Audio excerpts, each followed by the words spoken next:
सूती गईल चिरई हो सूती गईल चुनमुन सूती गईल गौआ लोग नाजो सुहाग बाड़े सूती गईल गौआ लोग नाजो सुहाग बाड़े एक नाही सूतल बेटी के बाबा हो बेटी के बाबा जिन के दहेजवा सोचना जो सुहाग बाड़े जिन के दहेज वाक सोचना जो सुहाग बाड़े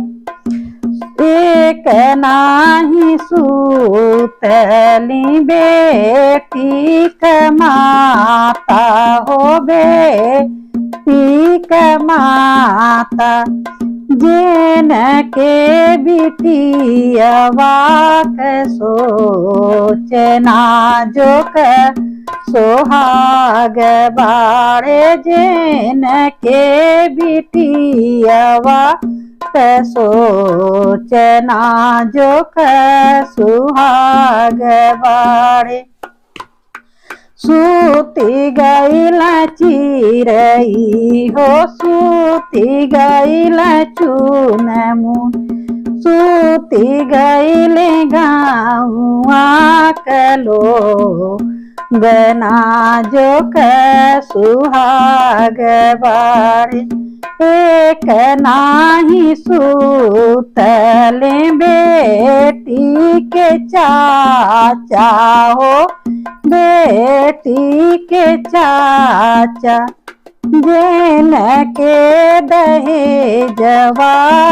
सोचना जो सुहाग बाड़े जिन के दहेजवा सोचना जो सुहाग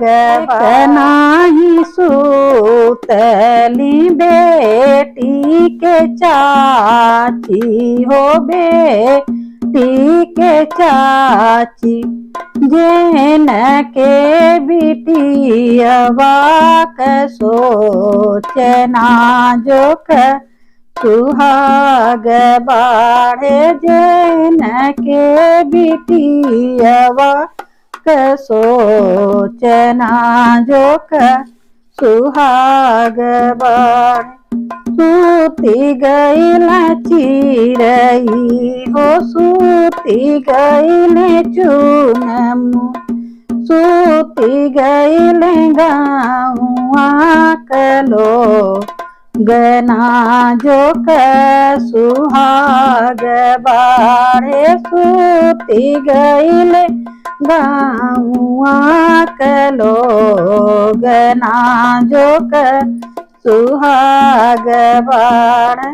दोस्तों अच्छा लगेगा तो लाइक कर दीजिएगा, शेयर कर दीजिएगा, सब्सक्राइब जरूर कर दीजिएगा दोस्तों, क्योंकि आप लोग के सपोर्ट का मुझे जरूरत है। एक नाही सूतल बेटी के भैया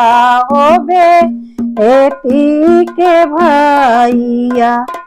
जिन के दहेजवा सोचना जो सुहाग बाड़े जिन के दहेजवा सोचना जो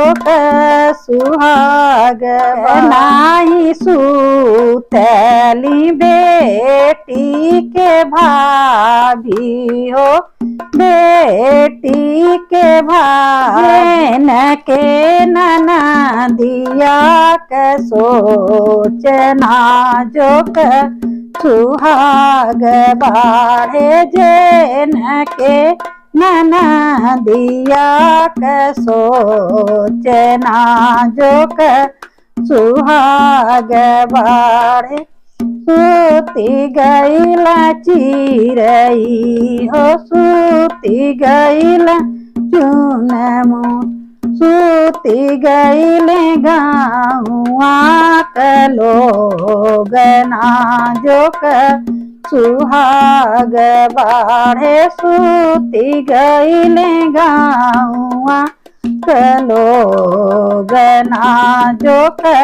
सुहाग।